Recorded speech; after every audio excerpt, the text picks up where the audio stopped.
Before we begin, what you are about to hear is an open conversation about real life. This is not therapy, and nothing shared here should be taken as clinical advice or treatment. We are men talking honestly about our experiences. If you are struggling or in crisis, please reach out to a licensed professional in your area. This is Running Cold. Welcome to Running Cold. I'm your host, Jerry Bailey Jr. Most black men were never given the chance to warm up emotionally. No preparation, no tools, no one to show you how. You just go and figure it out while you're on the move. This podcast is what happens when black men finally pull over. Real conversations, no scripts, no performance, just men thawing out together. Let's get into it. Let me ask you, anybody celebrating anything today? Anybody got anything to celebrate? We celebrating anything? Celebrate life every day. Life and breath in our body. Yeah, my younger brother's birthday, a couple of my brother's birthdays, Mike and Avery. So we're celebrating birthdays today, this week here, I guess. And, his cousin's birthday is Monday. Mm-hmm. So yeah, we celebrating life, like you said, celebrating life. And I'm celebrating my daughter bought a second home this week. So out there in Texas. Okay. The first question was, when did you first realize people saw you as a strong? You never really realize it. It's just the fact of you grow up inside of your being and who you are and how life happens. You just realize you have the ability to weather certain storms everybody else kind of falter in or they can't stand up in. So me being younger, making a harder decision. My friends go one way, like, yeah, I don't think I want to do that. But then I realized that part helped me understand I wasn't easily influenced. And then coming with life in the military, being able to kind of understand whenever you catch that hard no or that hard life lesson, you just kind of like, okay, I understand what I got to learn from that and keep moving. And then people start to call, rely. Just being available is probably what taught me anything. Mm-hmm. Yeah, being what I told you before, being available. The availability of being able to answer a question because I experienced it or been through it, walked the road or something, being able to answer that question to kind of push you through it a little bit more. And then when you get to your point where you're like, okay, I can walk on my own, then I'm like, all right, we good. And then I just head back off on my path again. So those things led me to understand who I was, where I was at, and how I had to make sure I stand sturdy, be sturdy whenever I need to be sturdy. Because everybody else kind of wobbles a bit sometimes. Yeah. That's a good angle right there, bro. The wobble, everybody is silent. You got Mr. Jerry. I realized that I was different early in my life. I was the tween when I realized when I fell in love with books and wanted to read and know, and I really came to recognize my leadership potential in 1963, 64. I used to sneak down to the temple when Honorable Malcolm X would come into town and just get that knowledge from him and had those conversations with him. You used to come here? No, this is Philly. Okay, Philly. I was about to say, this is Philly. No, this is up in Philly in 63. Not here, he went to Atlanta. Yeah, he went to and met the king. But that's when I realized I was different and the knowledge that I was able to absorb. And then getting into high school in 66, when I went to Edison High School in Philadelphia, it has the dubious distinction of having the highest mortality rate of any other high school in America in Vietnam. 66 students was killed there, and it was all boys school. In 63 it was condemned. It used to be known as Northeast High. In 66, 63 was condemned. I got there in 66, so that tells you something. Okay, they changed the name, put bars up on the window, and it was all boys now. And anytime stuff was coming down here, we were taking it out on the white folks up there. Okay, I mean, if we saw, whatever we saw going on down here, we took it out up there. And so y'all had Dawg dogs and fire trucks, and we had dogs and tanks. They literally bring the tanks out on. So the high school that I went to was targeted for that reason because there's so much militancy there. So growing into that, growing into Black Panthers coming into the neighborhood, we began to associate and getting all that knowledge and all that wisdom, and then going into the military, learning that, okay, we don't have to put up with this. Okay, learning that we have to be chameleons. We have to figure out how to navigate this system and make this system work for us. And so I learned early on that stuff rolls downhill. So let me climb this hill as fast as I can, and because if you're at the bottom, you need a dump truck. And so getting out of the Navy, I was able to quit, literally quit. In 3 years, they said, no, I'm not going to do these 3 years. I quit. Okay, so I learned that if you know your rights, you have your rights. And so all my life I've been learning and leading, yet sometimes, as you said, Brother Rouzan, not wanting to, yet pushed out there. I just couldn't keep my mouth shut. I just cannot stand by and let this stuff happen, knowing that I know what's going on. So out there in San Diego and what have you, it got so bad for me that I'm living, you can go out there now and check it out. Here's my house right here, 7249 Skyline Drive, that I'm buying as an E5 single man. Okay? So we're getting so rough out there, I'm getting so rough that they moved in a police substation directly across the street from me. I opened my door and I looked directly in their door. And so that's when it occurred to me, I'm not going to die out here in California, all by myself. So that's what brought me home. And going back to what you're saying, Brother Dante, I wasn't here 24 hours. And the cop threatened to take me to the University Hospital. I wasn't here 24 hours. And had it not been for my sister, I'd be dead. Because I'm going to hit him. I'm going to hit him. Okay, how your sister doing, bro? She's doing well. I haven't seen her in a while. She's doing well. So, it's... And now, all the elders are gone. Now I'm among the elders. Mm-hmm. And so what legacy do I want to leave to you brothers? That's why I'm here. Let me share this and pick my brains. Let me show you what I know and my experiences as you getting from your grandparents and as you getting from your ancestry and what have you. Because I'm tired of being at the bottom. And as I said, there's no race in this country beneath us. And it's all a word game. It's a mind game. Minor, minority, what's that, less than? Every time we identify as being a minority, we're less than. We acknowledge it. My birth certificate says that I was born in a shelter. University Hospital did not allow us folk to be born inside the hospital, so they had a shelter in the basement next to the morgue. And I was born premature, yet we was evicted the same day I was born. No overnight stays for black folks. All right. And so all of this history, all this stuff, and it's going on today. Listening to you talk about, Brother Dante, about how we had the villages, how we had all these businesses, and what is it that we're doing now? What is it that we have to do now? Because now that Trump got his attorney general, it's going to go hog crazy right now. These folk going to go off the chain, because, and they're going to do that because we don't do anything about it. We don't do anything about what we need to do. Going over to the club the other night, going up the road there, this young man walking down the street got his britches below his butt. And how can you defend yourself like that? Don't you understand that's part of the plan? You can't defend yourself with your britches hanging down. Okay? And yet nobody teach them.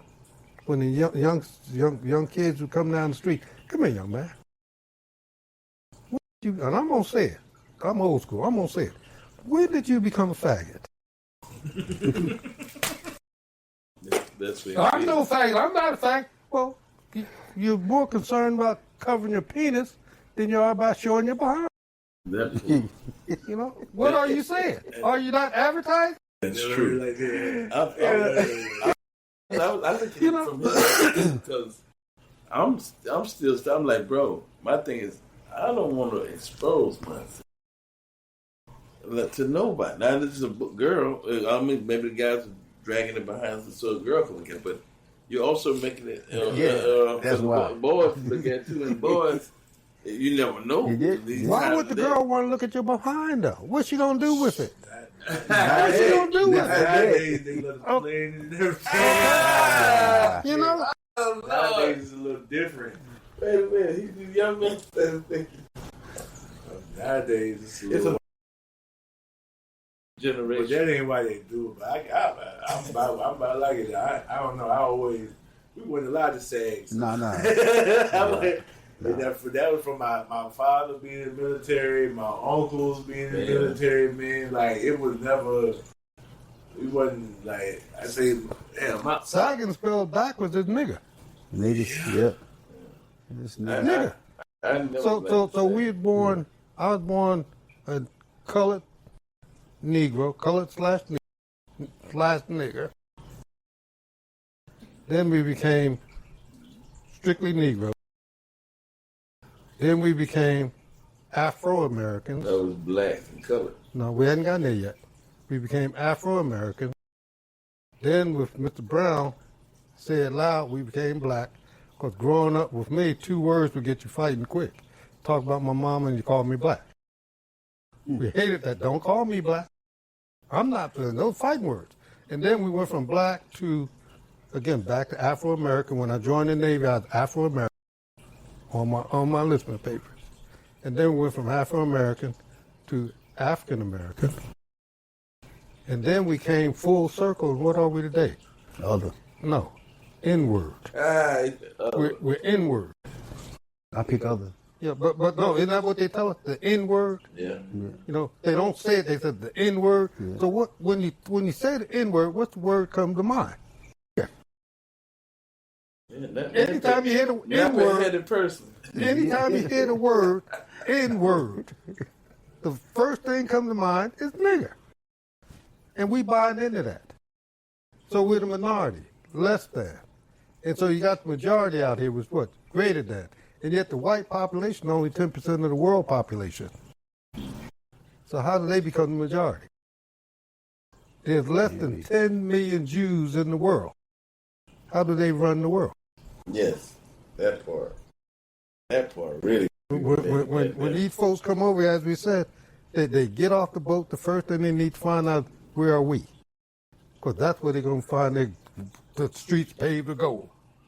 That's where they're going to find their wealth. Mm-hmm. Because we're going to flock to them, and we're going to talk about, well, their stuff is cheaper. Well, if you do business with each other, then our prices will be coming down too. Because we're going to put them out of business, so we're going to get the wholesale distribution. Right. You know, back in the 70s, the penitentiary, there was less than 700,000 black folk. Excuse me, less than 700,000 folk, period, in American prisons. Today, there's over 4 million, and over 80% of them look like us. Why is that? You know, here a little bit ago, they started talking about we're going to build these detention centers. Okay, if you're building these detention centers for these illegal aliens that you say you're going to evict from the country, why do you need detention centers? Right. They should be coming in and going out. Now they need detention centers because they taught us with Hurricane Katrina. When the hurricane came in, the water went out. It did not affect the Ninth Ward. Yet, all of a sudden, the brothers and sisters start talking about they're hearing explosions. And then the dams burst, the levees burst, and it flooded the Ninth Ward. So what did they do? They told folks to go where? To that concentration camp. What's that concentration camp? the Superdome. The Superdome, yeah. And they put him in there and they wouldn't let him out. And this is why 3 days later, Bush comes in there and said, good job, Brownie. Because it works. That was a trial run to see how this works. And we gladly went into those, that Superdome. We're at the closest concentration camp to us right now. The very closest one is right down the street at Josie High School. That football stadium. Wrap concertina wire around there. Who's going to come out if you don't want them out? Why did all of a sudden, after all these years, did Laney High School need a football stadium? We're at another concentration camp to us right now as we sit. Up the street on Deansbridge, they call it Walmart. Have you noticed none of these Walmarts have windows? How many supermarkets have you ever been in without windows? Maybe they're the Jehovah's Witnesses. They ain't thinking that, but because they don't have no windows there, man. You cannot look outside that building and know around America. And I've been to all of them, like coast to coast. So again, it's right in front of our face. It's right here. And if we don't do something about it, if we don't start putting the word out, if we don't start educating ourselves, once we educate, then we can know. When I was teaching college, one of the things that I did was every semester I read that book from front to back.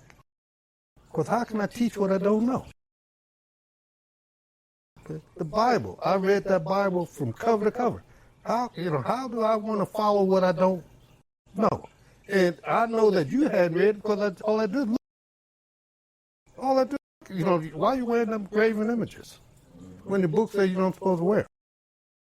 Why is your woman, your pastor, a female when the book says she's not supposed to? I'm not saying it. That part, yeah. I'm not saying. I'm saying the book that you believe in say without. It's not 10 suggestions. It's 10 commandments. If you're going to believe in that. He said 10 suggestions, 10 commandments. I like how you put that on. Yet, the one thing that's holding us back as a race, and you check it out, brothers, the one thing that's holding us back as a race, the last vestiges of our enslavement is religion. That's the last thing, because every Sunday we go there and do what? We take all of our money and throw it in the collection plates and then beg and plead that God give us some money. Is that logical? I got a point there. Is that logical? And all around here, we got all these church houses right now that they're going to be open tomorrow because they got to have 2 collection plates. Because the pastor got to do his thing. And That's 3 and 4. Okay. Church ain't, I won't say all, but most things, but it ain't what it used to be. Right. You used to better go to church and find everything from a doctor to the lawyer to the seamstress to whatever you needed. You can go to church and find it. It's right there. food, shelter, financial aid. You know, you got to swipe your card to get in a lot of these places. Somebody told me that they went to a church there and they had $5 parking. Ooh, Lord. And what's crazy is that they paid it. I know I would have turned It was crazy. They paid it. So it was $5. If I got to pay, I'm sorry, I woke up this morning. The guy said they parked and found out the church got drip for sale, bro. Because that's you crazy. pay for parking to go to see about the church. That's part of the reason why I said this real sense of community. Me being back connected with my ancestorhood from Nigeria, that community, they ain't doing it. I mean, they do the plate in a sense, but it's for all of it's like The community. Yeah. Yeah, All it us goes got to, you see the fruits of whatever it is. right. Like, hey, They told me last weekend, they said, don't bring no food. I didn't have to put, when the girls are dancing, like I said, it's a different setting. It's not strip club, the guys are dancing. It's a different type of community thing. Mm-hmm. All that food, we all set up for that food already because of how the council and how the community set up. And then, you know, in certain communities or groups, say a large group, like a family, like already group, a tribal group, it's a little different because we don't have to contend with the Trump guy or the white man, period. We don't. That's what I told you last week. It felt like I was in utopia. It felt real right, beyond right. I ain't just saying because they made me a chief and I appreciate it. Give me this title, give me this name, blah, blah, but just, you like, this actually exists? You mean there's a world without white men? They're taking the narrative for us? We can all come in here? And they had a couple of white fellas there. But they made them chiefs because of certain things they're trying to do. I mean, they spoke about it because everybody was looking like how we looked at that fella. You're not like us. You're not like us. And so we're looking. I talked to him. He actually wanted to write a story about my history with the plantation. His name was Douglas. Cool guy. You know, they made him a chief. He learned a little bit of the ways of evil ways and stuff like that. And then I guess him and the other white fellow, they're standing in for the cause for blacks. But they don't let him go that far chief with anyway. You know. He'll say it on the microphone too. And them guys know their place. They're like, because the community there, because that's a historical place. 1803 was when the Igbos landed there. And they fought back. And this is in Brunswick. Brunswick, 1803, Igbo landing. They got a big museum there. I got the doctor. It's a lot of everybody doctors down. The lady who, you like her too, she runs the museum. Oh my God. With the Gullah Geechee, dude wrote books about it. They explained it all in the microphone last week. But the sense of community that we say we got to get back to, they won't forget. They don't want to stop it. It's something that they preserved and held on to. And I'm looking in my mind like, there is no manual book to life for raise kids and be a parent, blah, blah, but it's like a natural manual. Because there's certain things that there's no word for it. Like if you want to do something, you either do or you don't. There's no, I can't say, I can't. I can't say these words in Igbo. It's not written. You're either going to be accountable a man of your work or you're not. It's a woman, you know. And the community setting, like I said, so thick to where these are like, the Igbo people there in Nigeria, they're like a distant cousin to me because of my grandmother. We distant cousins, like really bad. They probably y'all distant cousins too, but we distant cousins. So since they still got that, we don't got that. And then like you said, when the church doing that capitalism and America money and all this crazy stuff, letting the community get so tainted. Like I said, we used to have when we was all together. You know, all four of us, one of us is asking about each one of us. I want to make sure Dante and him, and they feel the same exact way about the other tree. He feels the same way. But all of us is like this together, invested to where, no, there's each fan here. The reason why when everybody's doing this here with this same kind of fan here, when everybody's doing it to each other, because that's what I see. Everybody get a fan, they're not doing this. I did this earlier, fool around, but they're doing like this. They're doing him, they're doing you, and you got fan and you doing him. So everybody's fanning everybody, and it's cool like it is in this house. You know, crazy, man. Because you thought you were going to be hot. I thought, oh, man, I'm going to be hot in these towels, this and that. And you could tell who's drinking and liquor and all that because that white fellow who was talking about it, you know, the man was sweating bad. I was like, you want to call the ambulance, bro? What's going on with you? Yeah, get that liquor courage to come up in there among you folks. Yeah, all these black people, you know what I mean? Nigerian people. So I was like, look at him, he sweating. The other fellow, white fellow, they sweating like they at a party, man. Like, you know, Baptist preacher when he yelling and it's hot in church. And the broke son, they watered down there. And I said, oh, they got either alcohol going on because he would step outside smoking a cigar. You know, there's nothing wrong with these things. It might do your own, I ain't know. But he steps out, he smokes a cigar, and he's like, I'm not sweating at all. Me and the other black people, we ain't sweating. I'm dead serious. No water's here, nothing. I ain't have a hat on, hide outside. We ain't sweating. There were two white fellas. I said, man, But they accept them, and for certain reasons, and like I say, even the commissioner, some of the local people there, they're allowed to be a part of the community, not in the community, but a part. Because a lot of times they're in control of like museums or legal stuff, and stuff like that. So we went to Igbo Landing. The slaves came in that water. You look at that water, bro, you be like.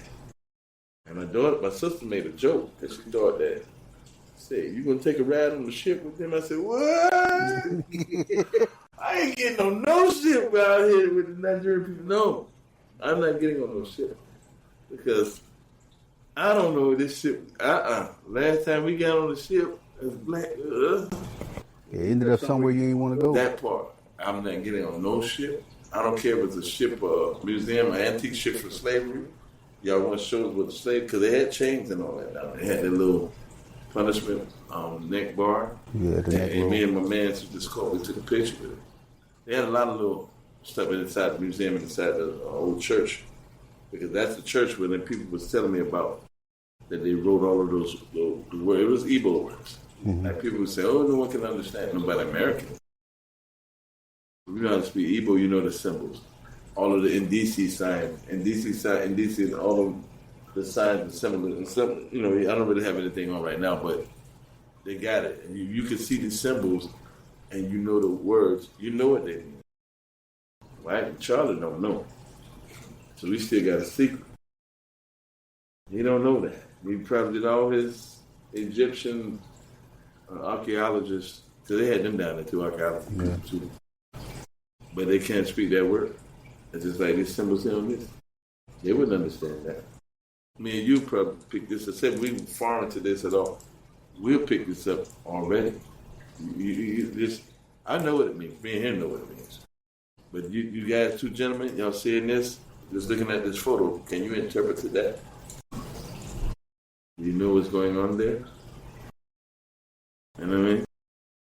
I had an idea before he told me about it, but I already knew I don't want to give it away right now, but just look at that photograph. You know? Oh, it looks like she's birthing and feeding There it is. Yeah, birthing and feeding the nation. Yeah, the hands and the get life from there. They call it liquid gold. Breast milk is called liquid gold. Yeah. So it's a black person. He got the code in this. It's in the DNA. You can see with his eye. A white person With that third eye will see like this here and says, "Oh, I don't know." And I'm not saying about the differences between black and white. I'm just saying we have a code that we got away from, a system that we got away from, a community system we got away from. That's why I'm trying to put that in my grandkids now and let them understand this is the community. This is in my family, my whole family, cousins, everybody.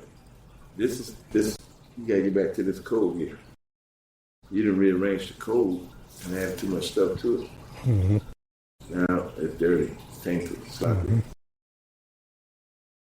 We can't even care for one another the proper way. You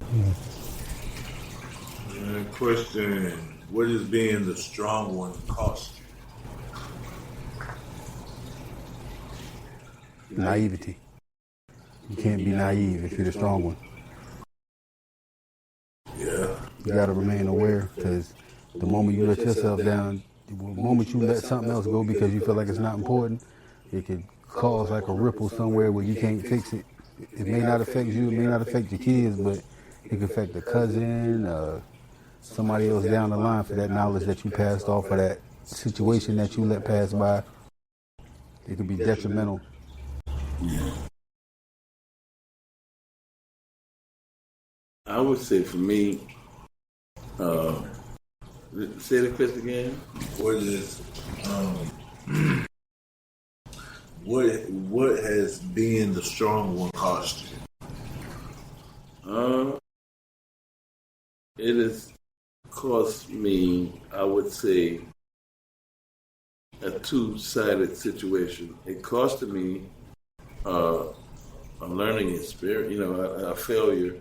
It costed me a failure because of... you gotta get it right. Yeah. I get what you're saying. Yeah. As soon as you said it cost me failure, but at the same time, too, it gave me a lesson. I learned that it was a 2-for-1. It was a downplay, unfavorable situation, but I still learned. So I gained valuable knowledge from that cost. Learning that to count the cost. Yeah, that's the biggest thing. Learning to count the cost and be like me and him, preventative. We want to be preventative now from this loose end getting unloose again.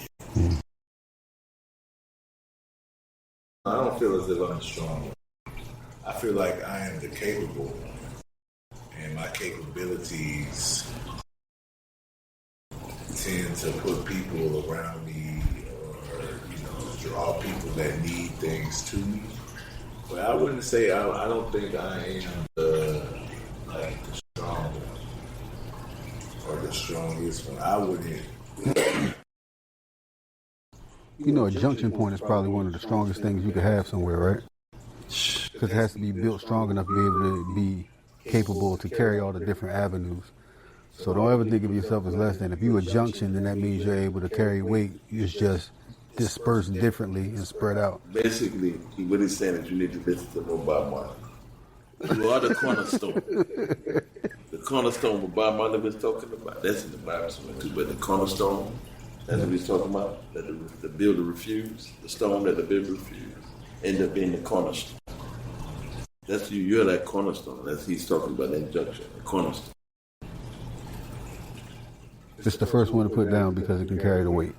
Right. Stone that the builder you being where you at, pulling people together. You don't understand. You got 3 different avenues here, but you're the one person that brought everybody together, so that way the knowledge still flows through. But without you being the person bringing it here, where the knowledge go? And as you go, each avenue you get is going to come through even more. So every other avenue you add has to come through you because this is your piece here. What's that, the cornerstone? The foundation stone? Yeah. Everything built on you. End up being the stone that the builder used. That's how that phrase goes. It's a song he made with sons called Cornerstone. Strength for me. What did I lose? What did it cost me? Sitting here pondering that. And every day I'm reminded of what it cost me. It cost me my military career.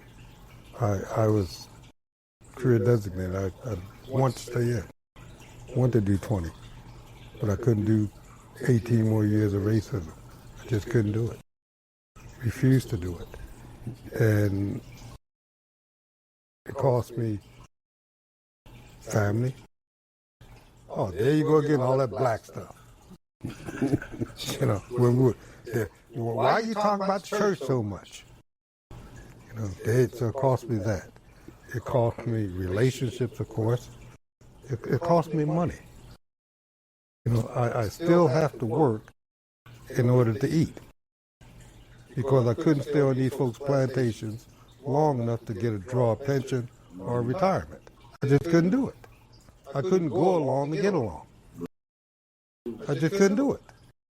So all that it cost me, it was worth it because somebody listens to me. If I just get one, somebody listens, and I'm able to listen. I'm able to learn when meeting you and your queen there, Brother Jerry. When you start talking about this, I saw the vision. I saw it. I said, yeah, that's a good idea. Let's do this. So going back to what we all acknowledge in you, you're the cornerstone. You're why we're here today. Yes. So that's your strength. And sometimes that's what we don't do. We don't recognize our true potential. We downplay it. We're taught to play shy, pretend that we're not all of that. Okay, and we don't have time. We don't have the luxury for modesty. We gotta glorify and uplift what we got. We gotta put it out there. Because once you put it out there, then that's, guess what? You know, I remember when Farrakhan said, well, when he called for the Million Man March, what did he say after that? He said, it just came out. And then once it came out, I couldn't take it back. So I had to go with it. And look how it turned out. A million plus. A million A plus. million plus. You know, so, you know, everything we've done, it began with somebody saying, I'm going to do this. All the creations, somebody said, there got to be a better way. Mm-hmm. Everything we use, somebody stuff. And again, we always end up being labeled, weird, odd, being shunned. Because as the adage goes, the devil that we know is better than the angel that we don't know. And you pull me into the light, I can't go back in the darkness, so therefore I'm obligated to do something with this light. There you go. You're going to need to get that, cut that clip right. That's an excerpt right there, man. You need the excerpt. Yeah.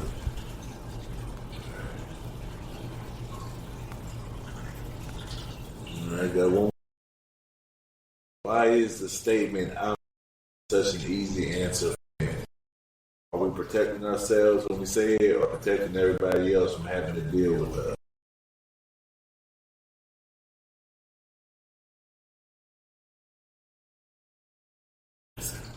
Could be that, and then again, you don't want to put your, I guess, responsibility, accountability, or things that you're dealing with onto someone else. You know, and then you probably, in some cases, you don't think that someone's going to understand what's going on. That's the reason why I say I'm good. Because you wouldn't understand, it's going to take me a lot to detail this, especially if it's a story that you don't even know these people. So you can't even, sometimes you can't even explain what it is. Yeah. And then them trying to explain it or not understand it causes you even more frustration. Right. Because I can't explain it for myself. yeah, I can't explain it. So you asking me something and you trying to give me this way that I already tried, but I get it and I appreciate your input, but I'm good. I mean, I know this is off. It may be funny too. I hope you guys don't have to. But the white lady that lives next door to me, she wants to date me really bad. And I'm like, no. And I'm not being funny. It's just for real. You wouldn't understand none of my culture. And I don't want to understand, but I don't understand. So if something happens in the black community and we strike at it like this or we're like this about it, you wouldn't understand. And I can't really put this into words. So, you know, we can't date, but you can still keep telling me I'm handsome or whatever you be saying. But ain't nothing that's gonna happen. No. No. Look how I'm dressed. No. Well, growing up, my mom used to say that was a lazy man's answer. Like things like, I'm good, and if somebody asks you something, you say, I don't know. The lazy man's answers. And people who didn't want to involve, people who didn't want to take the time to put in, to the answer. But I feel like what you're saying, like, man, if me explaining it ain't gonna do nothing but frustrate me, I might well keep my frustration to myself. Why I gotta let you know I'm frustrated by it? I can say I'm good and we can. Yeah. It's like me dealing with, like, Dante, my son. If he says I'm good, I know him. Mm-hmm. I understand what I'm good means, because I'm good is a word that he put out there.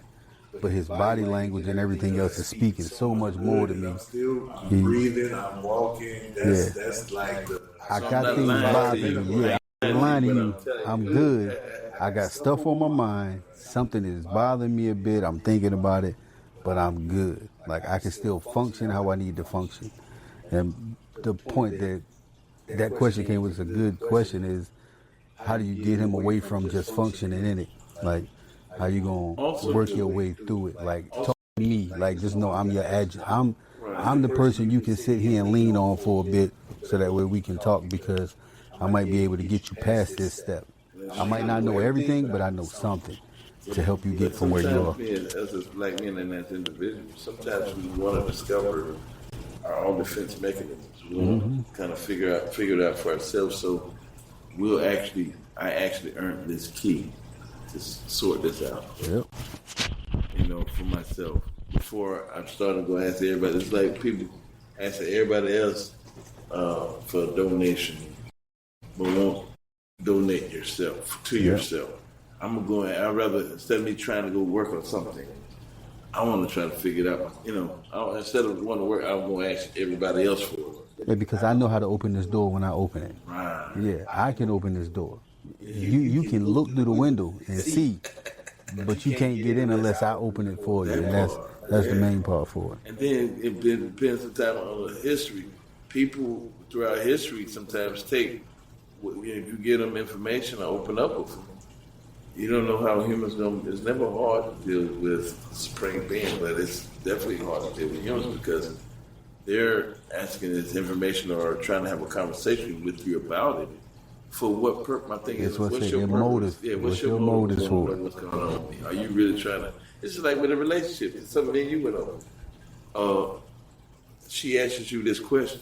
Is she asking you because she really wants an educated value or go with it, or she's asking you to start a vine of twisting the vine up for beef? Are you trying to lead me to something? Are you trying to ask this question to plant a thought, plant a seed to go somewhere else away from this, or make me feel a different way? You're trying to really manipulate the Some situation. people want to have these questions so therefore it makes it difficult because so much experience in life with not just yourself, but we see with other people. Some people don't even want to share with a therapist, or I don't want to be strangers. The VA, strangers. Yeah, we done had that conversation. Yeah. It's a white person too. Or I tell them, I'm not talking to you. I ask them questions. Because, hey, if I'm dealing with this and this and this, the book answer you might give me is this. Yeah. So outside of this book answer, what can you tell me of how to deal with this? Because if you ain't experienced it in life, if you haven't had any kind of experience with like dealing with somebody else with this or something else, then you're going to give me a book answer. I can look up a book answer all day. I need something outside of a book answer. I need and who wrote the book? Yeah. Somebody else. That don't look like us. If you give me an answer, I need you to be my counselor and do this one. So if I feel like I need to talk to somebody, the one person I can always rely on is God. I can always take it inward and deal with it that way. Because he hasn't failed me in an answer yet at all, ever. Now, people have failed me, but I understood the reason for it because they didn't have the capability to answer it, but they answered it the best way they knew how, and I can accept that. You answered it your best way. You tried not to lead me wrong. I may have had a stumble, and I may not have understood it correctly, but still, I appreciate you for your input, whatever you tried. But, hey, let me just talk to big fella here. I had a conversation with my daughter the other day about her son. So I said, you got to wait because he's a boy. Mm-hmm. I was a single dad. I raised my daughter, I don't know if he met my daughter, but, I was a single dad raising her. And so I was trying to explain to her what my son is. He's at a certain age, at 10, 11. Want to do a little something here and there. And different things, but I told her, I said, you got to kind of just wait till you open up. Just because you see him with a disposition like this, he may not be ready to tell you what's wrong. Let him get his little peace, calm down, and then let him come to you. Therefore, it's free. Instead of, like I was saying, it's like a job, man. So if you own somebody, now I got the answer. I feel better coming to you. On my own. Yeah, can I talk to you, man? What you do when they don't come to you? Huh? What you do when they don't come? When they don't come to talk to you? I do the same, like, sort it out, like you said, read, learn, examine it some kind of way, try to sort it out. But, if they do come, my thing is, I'm going to search myself first. And when you give me a chance, let me do it myself. Now, if I need a little help, then I'm going to come. I wouldn't write it, but I would send a text message. What I'm noticing off of him, hey, you know, it was one point when I felt like nobody understood what I was saying. And when I didn't, I had to figure out and look at everybody else around me and see how they dealt with life. Where I would ask like a little question here. This is something I would text Donnie. I'd be like, hey, so if you ever feel like you want to do something, write down what you're feeling. If you write it down and you can't understand what you're doing, come to me. And we can sort this out together. Yeah, write it down, talk to me. Because I'd rather you have somewhere where you can put it than for you to just try to sit and hold on to it. Dante, right? If you need to read something, read something. I don't care where I'm at in this world. Like, I am not a soldier no more. Come grab me and tell me you need to talk and we're going to do it. Like, I understand the small hints. When you just need time or you just want to be around me, I get the hint. I get the hint. I understand. You ain't got to say, I want to spend time. It's a suggestion, and I understand the suggestion. And that's what people miss a lot of times in life. One question turns like 5 questions. Yeah. They ask you this, you just reply. Now I got 12 more questions. Now, I mean, we sitting down. We're not even, it's no longer I'm just passing by. You just said, how to cold outside. No. You asking me now, well, what else about this story? Or what else? And now, because you need some time. My mom does me like that all the time. Yeah. If I don't sneak out, sometimes she'll have me. I'm telling somebody, hey man, I ain't gonna make it. I'm late. I'm sitting right here talking. But I give her that time. Yeah. Because of the illness that was going on with her life. I give her that time. Anybody else, though, I'm going to say, okay, office hours.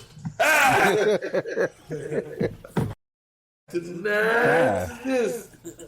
I don't really see no office hours, but I was right now, like I told them, I'm calling. And I will call. Sometimes you just got to sort it out, but Yeah. I'm good. Yeah. As a clinical social worker for 40-something years, I hear that a lot, especially from black men. And that's a defense mechanism, because I don't want to tell you how I'm feeling, because I can't put this stuff back in the closet once I open up. Yep. And the dam gonna burst. All this pain gonna come flowing out. And I'm afraid, because all my life I was taught, men don't cry. Suck it up. Man up. So I would look weak, not to you only, I look weak to and that. So I'm good.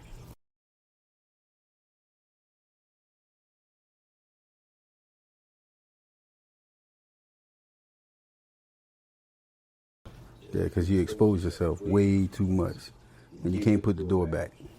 Yeah, because I'm telling you, man, words resonate. They'll sit there and be like, you open that tin up out that bag and put it together, you can't never get that tin back. Can't never get back in that bag. Where'd this pole come from? I don't even know.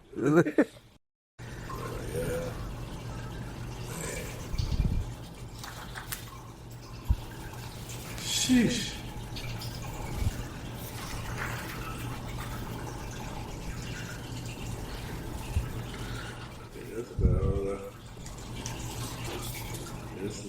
Many years ago, I did a lecture on who counsels the counselor. I got that question on here to ask you. Yeah. After spending decades listening to other people's problems, who listens to yours? I was just sitting here thinking, like, how do you like decompress after a stressful situation like talking to somebody? What would be a step you would take to decompress, like to? Whatever method you use, it got to work. For me, I was fortunate. I had some wise people to teach me, and I was hungry enough. And as the saying goes, when the student is ready, the teachers will appear. And so one of my teachers taught me, when you're at work, divorce yourself from home. And when you're at home, divorce yourself from work. And never the two shall meet. And as I share with my clients, first and foremost, I can't fix it. Whose life is this? All I can do is hold this mirror up and let you see what I see, hold these earphones up and let you hear what I hear, and offer some suggestions, some tools for you to go out and fix yourself. So when I'm finished, I'm finished. So no, you can't call me tonight. No, you can't see me next week. If you're in trouble, call 911.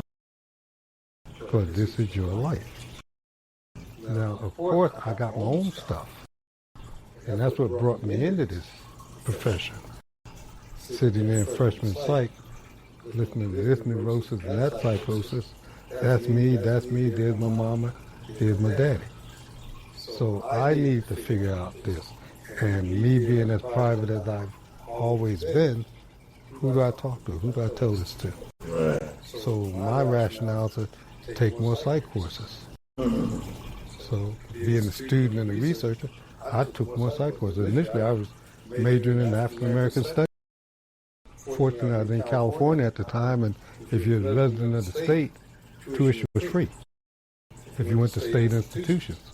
So I could take all my psych courses, all my African American courses, and then took all the psych courses that they offered at San Diego City College, every one of them.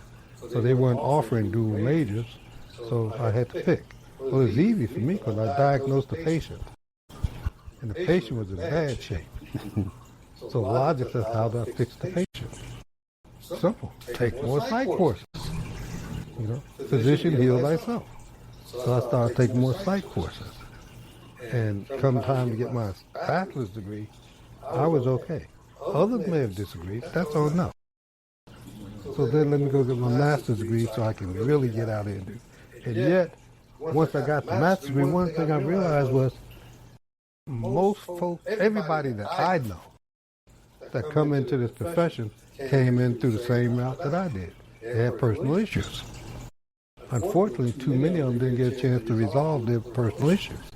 Now me, do I have personal issues? Yes, I do. What do I do with them?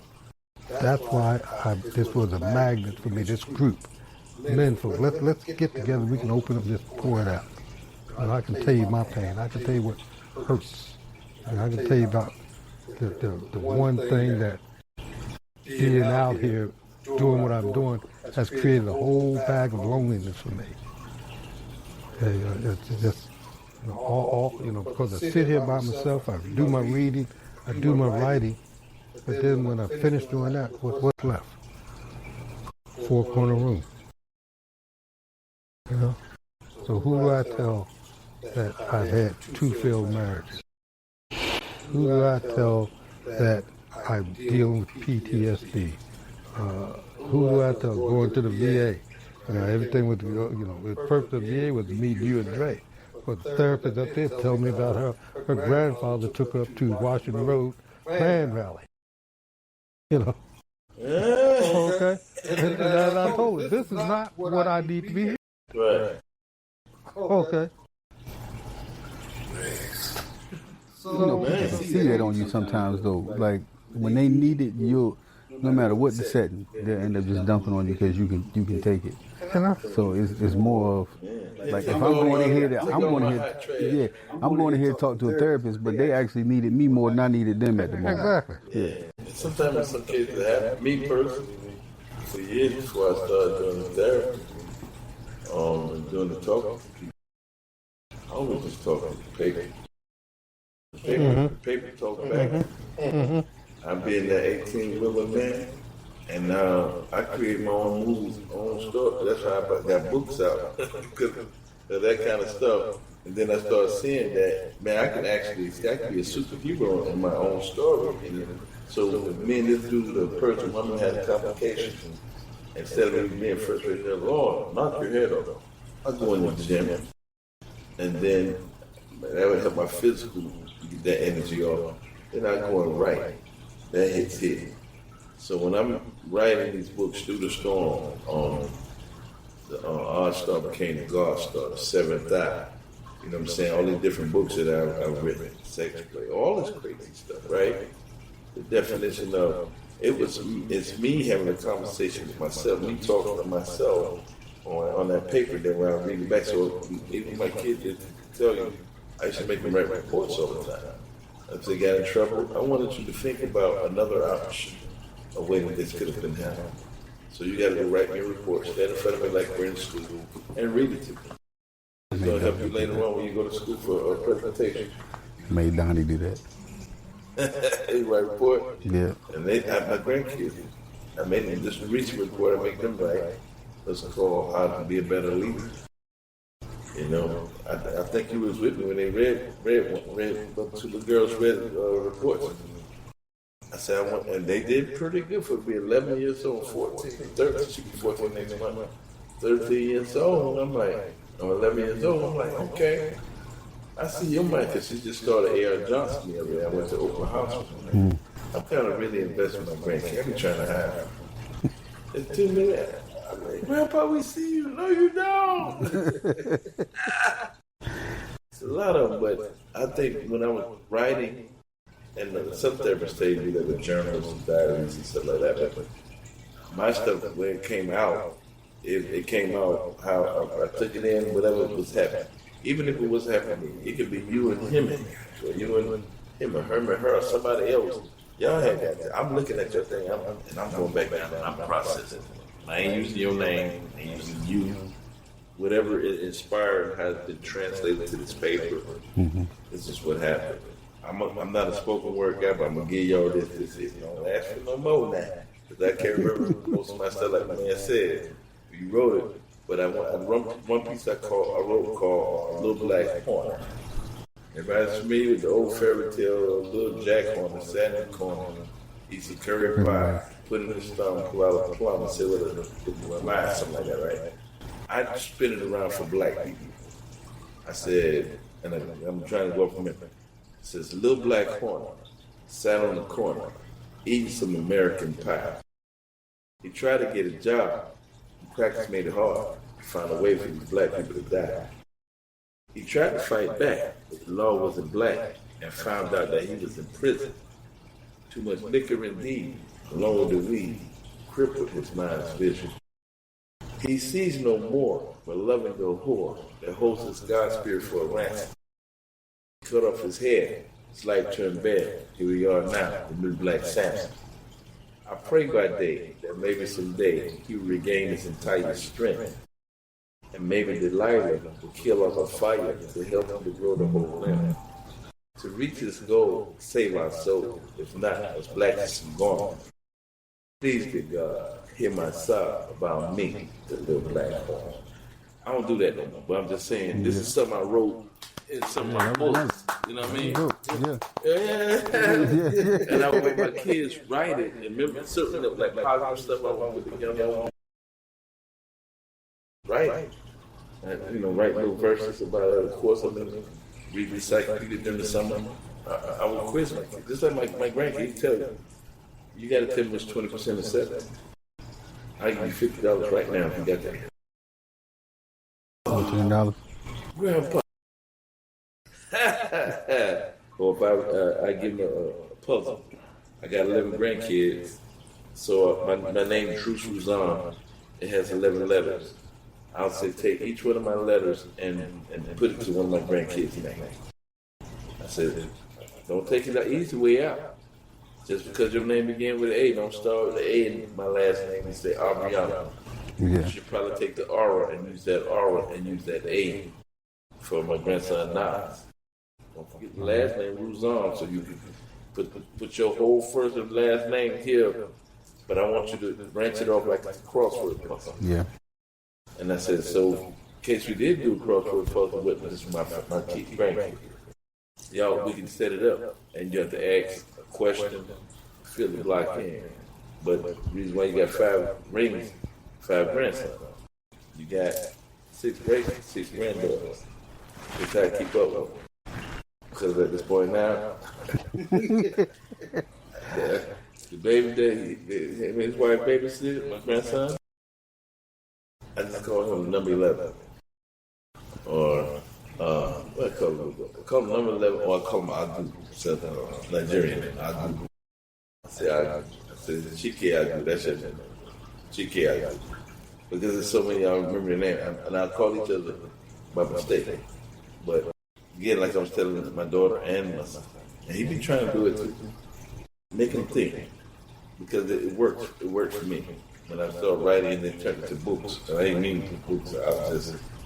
Yeah. Somebody said, you got a talent. I'm like, oh, just fooling around with words, man. I don't know about do all that. Yes, you do. And I'm like, nah. I appreciate it. I feel like, I'm not. Because you do have a talent, so why is it that you deny it? You're right. The Nigerian people make it a Nigerian superhero called Dante. Okay. Flying in the air with powers.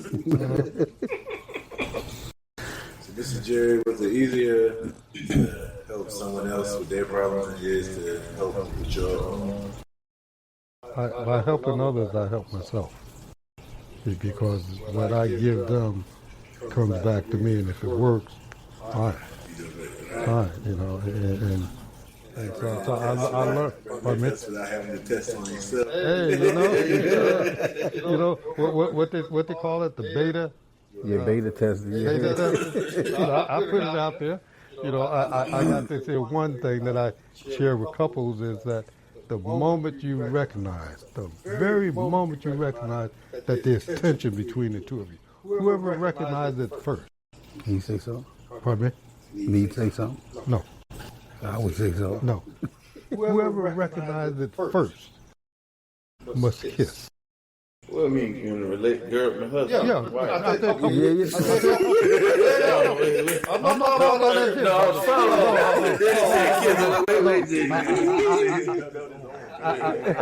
that.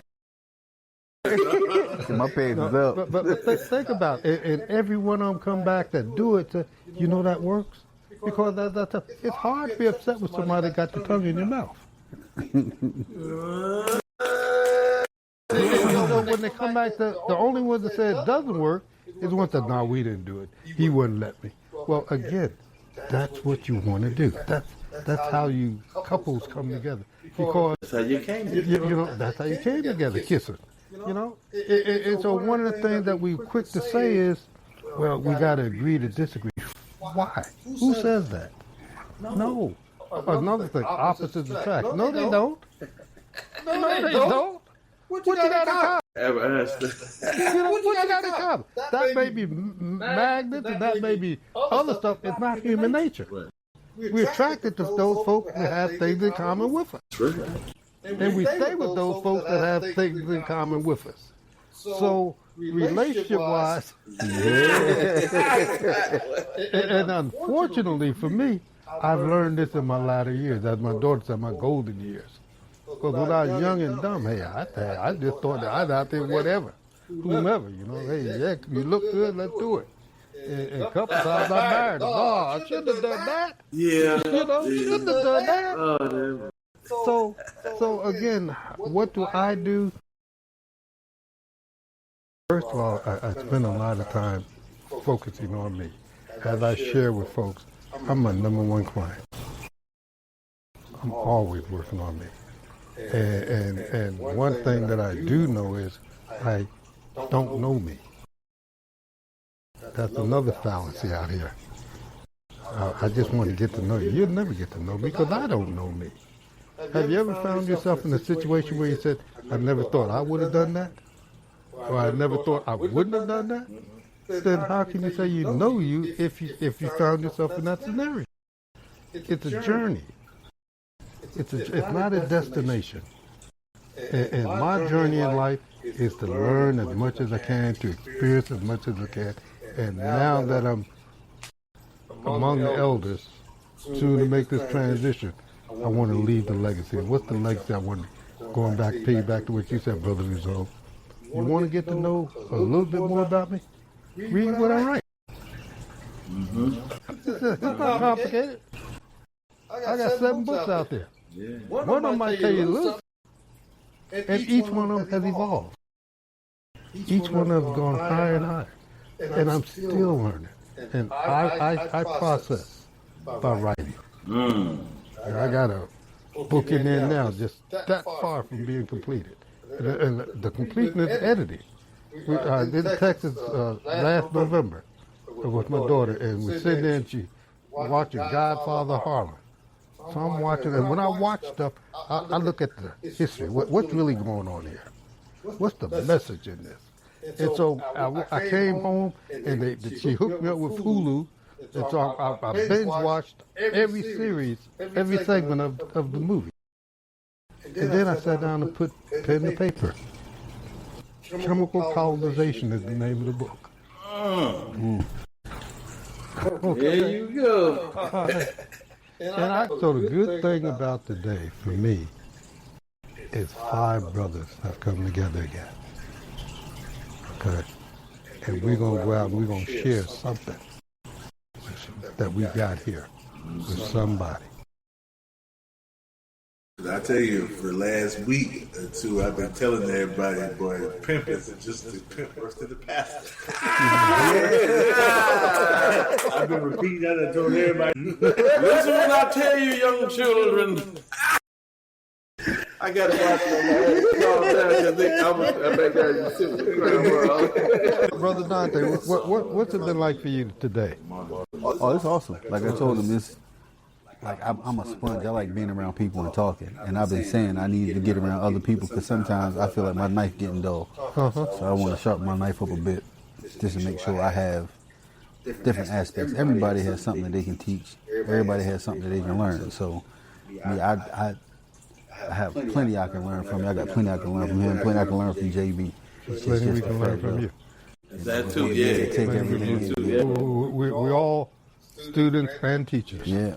So it's awesome just being around folk. It's like Frankie Baby said, we are one. Yes, indeed. One of my favorite songs. Man, Miss Jim, I was telling you last week how I'm in this new phase and I'm starting to get back out and I'm feeling guilty about getting out and doing stuff with the fellas and hanging out because I feel like for all this time my wife been my partner. She been my you know, who I go do all these things with. And I feel bad because I'm going to do all these things and she's not there and she at home and she may not, you know, be doing as much or have anything to do when I got something to do. Right. So I was asking them how I should handle it, how I should go about it. But I don't know why I feel like that. I just feel like, you know, I don't know. I was like, you know how you got your best friend, you do something without him, and it's like, I left him out. But yeah, it's, you know, I look at it in that kind of instance. I would look at it like being in the gym. You ain't gonna curl this dumbbell without curling down. So you flex on this side like with your bro. When I go out, I gotta go home. Flex on it so you got a big arm right here, well skinny arm here because you work this one out, but you don't work that one out. So you gotta work both of them out. So this is what we do.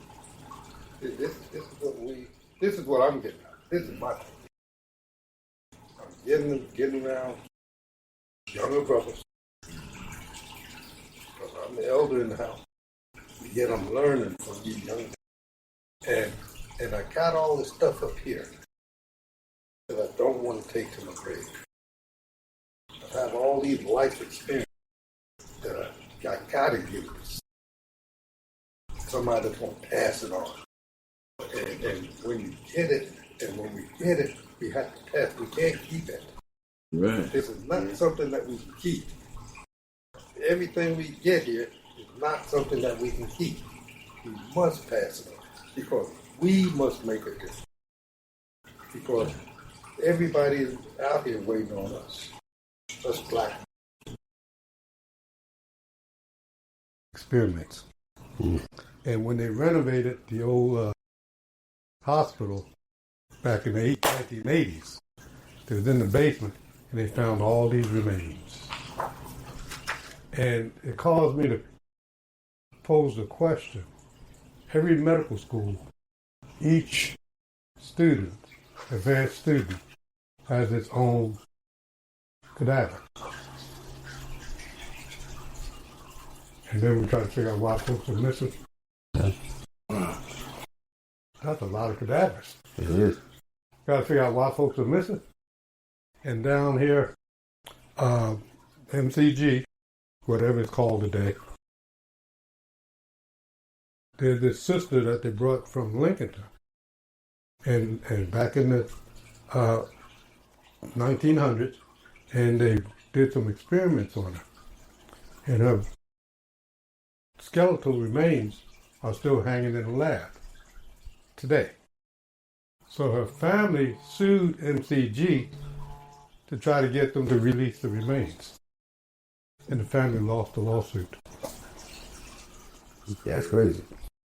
So when we look at what's going on, one of my biggest pains, I'm 74, and my biggest pain is that there's no race in this country beneath us. Nobody's beneath us.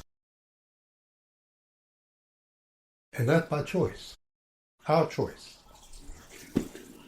I didn't think you could. I didn't think you could. Take me somewhere else. And yet, that's why they don't want us to know how sick they are. He told me what it was about. I don't know. We ain't gonna open that. So what was your Trav? Trav, what were you feeling? That book. The strange fruit. That strange fruit hanging off the trees and stuff. It's all paintings. Yeah, where barbecues came from and everything. Yeah, I listen. I done went down that road. Picnics. Yeah, It's not a. yeah. Pick a Pick a nigga. nigga. Yeah. It's not a good place to visit. Nah. Well, But I mean, it's when you see people, you got to see that part of them. They show you their representative every time, but you got to see past the representative. Everybody's gonna give you their best version of themselves when they meet you. Just got to figure out what it is back there without letting them know you on to them. yeah, I see that it's a necessary memory. Yeah. Because if we don't look at it, see, first of all, that's not the beginning of our history. Oh. Right. So That's we look not- beyond here's the beginning of our history. Right. Okay. That's what All right. So you look beyond that. And as I was sharing with you earlier, these folk agenda is white survival. They can't survive if we rise. Because back all up until the late 70s, they had that one drop rule. If you had one drop of us, you was us. Yeah. No ifs, and buts about it. If you have one drop, if we go back to your great granddaddy, you was us. Yeah. I legit was just in Ancestry. Like I constantly go to Ancestry because I'm trying to figure out where my people came from. But you learn a lot about it. Your DNA says it. No, I don't want to do that because I mean my DNA is already on file from the military. G6PD. If anybody don't know what it is, a G6PD test. Once they do that, that's your DNA on file. They always got it. But once you do that one, they can do whatever they want. And with the type of technology and stuff they have now, you don't know what you submitting that stuff to anyway, what repository they keep it in. So I'm kind of leery about doing stuff like that. I can do my own research. I can go to the libraries, like he said. I can go to the town where my people from. But I realized my great-great-great-great-great-grandfather was a freedman who was born in Nova Scotia. Well, born here, went to Nova Scotia, and then came back and bought land. And then became one of the most wealthy people in the area because of his last. Yeah, I found that on my ancestry. I got it. So I just ain't. I ain't my got people's into last it. name are Wright. Like my dad's side of the family, they're Wrights. So My on last that- name's right. Yeah, what it is? Yeah. Yeah, I'm from the Eastern Shore of Maryland. Like my people from up there. Okay. He was from actually Nova Scotia, Boyce Wright, 1770 something. That's when he was born. So I done went back that far, and now I have his dad. I can pull it up on here in So Ancestry. you got to fill out the family tree stuff. That's I fill it out on my own from what I find, and then I'll call my grandmother. So for me, I have a living repository, which is my grandmother, and her story is different too because it goes back to that. She's 91, she'll be 92 in March, but the way she was born, we've been searching for her birth certificate for the last like 20 years, and we can't find it because of the area where she was born. It was North Carolina, but now it's Virginia. So when you go back through the records, you can't find out exactly where she was born at. But it's Suffolk County, Virginia. But Suffolk County, Virginia used to actually be North Carolina. So when we go through there, we try to find what it is. My goal is I want to figure out where she's from so I can get her birth certificate. I know who her dad is. I know who her birth mother is. I understand the situation of how she ended up with her dad and how she grew up with her dad and her stepmom. But it's more of, I got to trace back because you never know what kind of things you had. So, And she may not have what's a going birth on. And that's the main thing because she was born by a midwife probably, Okay. where they don't have anything and they couldn't send it off probably because of how she was born. Dad and another woman the husband brought her back to her dad and was like, hey, here you go. This your daughter, you need to raise her. And then they went on with their life. So she has brothers and sisters on the other side. We don't know, but I understood the name. But I know her people, what she grew up with, they all look. My grandmother doesn't look like none of her brothers and sisters that she called brother and sister. And that's the one thing that always made me question where she came from. But how to go back. How did your people get to Nova Scotia? They immigrated. They ran up there. He traveled by, I think it was by boat is how he got there. What I've learned is that during the Revolutionary War, British offered emancipation to enslaved Africans if they couldn't fight for it. So they did. Of course, the British lost the war. Mm-hmm. So they made the agreement was, those of you that fought with us and for us, we will relocate you to Nova Scotia. Yeah, that's crazy. So that's how we got to Nova Scotia. Now, going back to the Bahamas, when Columbus came through there, they decimated everybody, killed everybody. And so during the same war, these folk down here, who was white folk, who was on the side of the British, they lost the war. So they had to leave. So they went to the Bahamas. And who did they take with them? The enslaved Africans.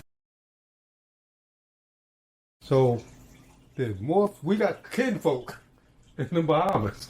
Definitely. Okay. Yeah. And we don't know it and they don't know it. And yet, when I was over there, it's about 10, 15 years, I lectured over there. And the folks I lectured, they didn't know that history.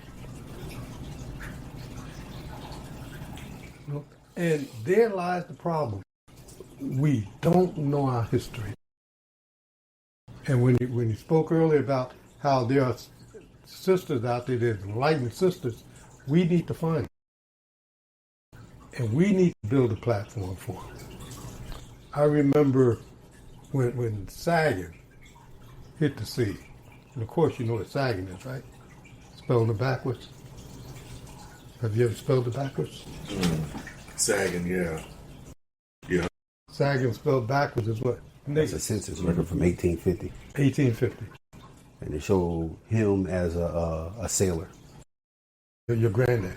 But my great. This be on Ancestry. Yeah. That's from Tyaskin. That's from Tyaskin. You know what Tyaskin is, right? That's Princess Anne area. Tyaskin. Okay. Yeah. I ain't heard it called that in a long time. Yeah. But that's what like the old census record looked like for him. But it has him, it has a sailor. It has what his real estate was worth. It shows his real estate worth, $300. So like you can go back even further. That's one of like the different things. But I have potential people going past like 1700 or whatever it is. But I'm actually into it. So I'm like random day I might just catch like a thought and be like, hey, let me just go research this real quick and go and look a little further, because bounce it off everything. Because he was mulatto. Most of my people back there, like, they could pass as. So you either Negro, mulatto, or white. Those are the only three things I ever seen. What's his name? Huh? I know a bunch of rights. Oh boy, Xavier. Yeah. They about to say they are all them mulatto too. They're in Carolina. See his some of them. They're Carolina, Virginia, West Virginia. Yeah. But yeah, I know a few rights. Yeah. My dad's dad, granddaddy Wright, who passed away when I was 10 months old at age 54. So he was an orphan. So he was as a young boy, he was placed in an orphanage. So we don't know any of our family before him. Mm-hmm. What was his first name? Walter Wright. Walter Wright, yeah. It's always a common name, right? Yeah. So So I feel like he's the top of our he quote used the top of our family tree, you know, because we don't know any right relatives beyond him. And then him and my grandma had 3 girls and 1 boy, my dad. And that's our whole lineage, because we haven't, nobody in the family has explored otherwise, you know. Laws are right now. Yeah, so whenever I get to meet rights, I start, you know, Wonder. questioning, you know, at least trying to question, because what we do know is that he was brought from across the bridge. They already say across the bridge. He was always so somewhere over in that Clearwater, North Augusta area. That's where he was brought from. You know, Courtney, right? No, but like I said, I don't know a lot of rights. Yeah. Unless they're in my immediate family, I don't know a lot of rights. But it doesn't mean they're not. It doesn't mean they're not related. Mr. Rouzan. Oh, okay. They put me into a position where I don't want that, Dante. I don't. That's a little heavy. No, a lot of responsibility. That part, If not you, then who? that part again. So If not I'm like, you, then who? who? So I'm like, That's something I've been told recently. yeah, my 85-year-old cousin, my 97-year-old cousin, all of them is asking me because they say, well, you know about the plantation, you know this and that. And I'm like, I get that because I know everybody. But why does that make me have to be in charge? Because I know Alaska, I know Vegas, I know LA, Oakland. Well, let me catch that one. What makes you have to be in charge? Is it who you are? I think that's my purpose. Is it who you are? Like you said, let's start with the purpose. A purpose I didn't even know existed. Take a little time out, and your purpose be revealed to you. Just like that. And next thing you know, because my father passed, I became the chief of the village just regular. But then after this, the Shiva team that they gave me last week, and then my family is doing the same thing on the other end. Because they want to know how they tie into Nigeria. We all don't got the same grandma. Okay. My grandmama, she came from Nigeria. Now, some people, grandmamas married French people and all of that, because in Louisiana, before the purchase, I know young history, purchase, Civil War and all that, or the Battle of Orleans and all that, my family, like I said, Rouzan, the way that blacks and whites worked down there, the white man could not marry. He can live like they was married, but it's against the law to try to say a documentation. Yeah. And so therefore, it kind of, the rights and stuff about my land and stuff it's a little sketchy because of laws and rules. But from back then to now, I didn't really research it that hard, but I know that that's what's going on. I think taking care of my mother's mother and her brother, because the same thing I'm doing now, taking care of my mom. I took care of her mom about 25 years ago, 2001 when she passed. And her brother too, they both passed in 2001. He had cancer, and she just was elderly. And so I moved to Atlanta. I did 7 years in Atlanta, and took care of her. And so I had the easiest job. Just like now I'm like super retired, and everybody look at me like, and I'm like, and that's why I be around you guys. I need to sharpen myself up, so I need to take away some stuff, like you said, advise. Even though you become a chief or a leader or an elder, I don't want to say the word king, but it does not mean, it's not translated the same way. Like us black people here in America know about the word king. I'm thinking, oh, it's crown, we got this European ideal. Yeah, everybody got, yeah. Lying here. Yeah. You know, I was talking about being a man, trial and error, father, and stuff like trial and error. That's what happened. It was like, I wasn't trying nothing, it just fell on me. I was up in Atlanta living with my uncle, caught the cancer. He wanted his mom to be there with him before he passed. And so he couldn't help, because I had to help him because chemo. And then he put her in a home around the corner so he could still be close to her. And then, when he passed, my mom didn't live down in Augusta. I live up there. Only person that's going to take care of grandma is who? Like you said, not you, then who? We ain't had no choice. So I took care of her and doing the same thing with mom. I remind her this is not my first rodeo. I've been doing this for quite a while. I was there for my dad when he passed too, something like that, you know.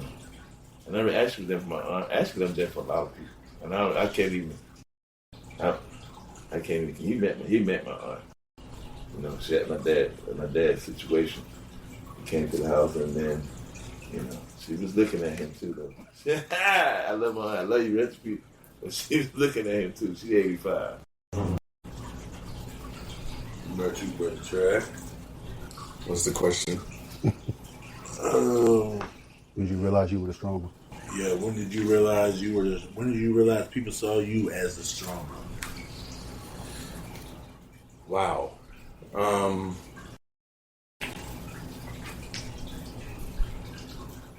I would say I didn't come to the acceptance of it until I was probably 30 something. And then I still didn't want to accept it. You know, I'm a poet. I'm a spoken word artist. And I didn't write my first poem until I was 27. And it was something that was brought on by a bad experience. You know, I was let go from a job. I was staying in Washington, D.C., DMV area at that time. I was let go unjustly without warning. It left me I was newly married and everything at that time. And so all the emotions that were inside of me when it happened, it came out. Talk about that. Yeah, it came out because I didn't have another way to release. So I constructively put it on paper, however, what I was thinking. And then I subsequently ended up moving back home, back to Augusta. And so this was a moment when there wasn't much going on in the city as far as like spoken word events and stuff like this. And so, like you said, if not you, then who? So I would go down. I had a great relationship since childhood with Brother Shama Cartwright over there at Rebel Lion Den on Broad Street. Right, yeah, rest in peace, exactly. So I would go in there and we would just, you know, have like similar sessions like this. We call it building session. And, you know, he understood how, you know, wrote poetry and stuff like that. And he was like, you know, I know some other people around here that might want to share, you know, their poetry and stuff. Why don't we host a open mic poetry show here? So this is 2000, 2001, something like this. And, you know, his shop has been in there is like really narrow. And so in my head, I'm trying to like picture it. And I'm going, it's kind of small and tight in here. He's like, man, brother, I can move these racks to the side, you know, get some folding chairs or whatever. And I got a speaker and a microphone or whatever. We ain't got to like make it too elaborate or whatever. So we ended up, this is before the day of the colorful club flyers. This was when you just had to get Xerox copy paper and type it up in bold print or whatever. Maybe put some clip art on it or whatever, and really, that's right, clip art, like the little microphone, boom, you know, or whatever, open mic, and so, you know, this is when, you know, there's no social media. And so in order to get the word out about something, you had to actually go around. Hand to hand, you know. But the beauty of that is if I'm handing, other than like social media, I just post a flyer and boom, if you see it, you see it. If you don't, you don't. But if I'm handing you something hand to hand, there's likely going to be a short conversation now between me and you. You see what I'm saying? And so that's how I started out. And so it turns out I got 20 chairs or something like that from the church, put them in there. Man, the very first event we had standing room only. People was around the walls. He had to prop the door open. We had to put the speaker on the outside so people could enjoy. We had the list was this big. Everybody couldn't even speak. And I knew then, I was like, I got something. And so it just grew from there. And so now here I am, 20-something years in it.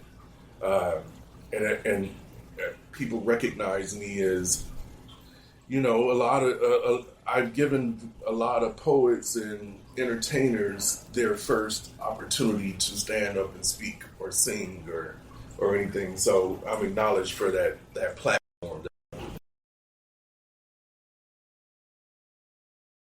And it still happens to this day.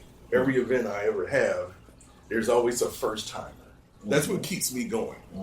Is, you know, there's always a first timer. But to kind of get to your question, my mom has always said, even when I was a boy, she's always told me I was special. And I didn't understand it. And then as time progressed, when I started to be placed in these positions, then I started to have to come to terms with it.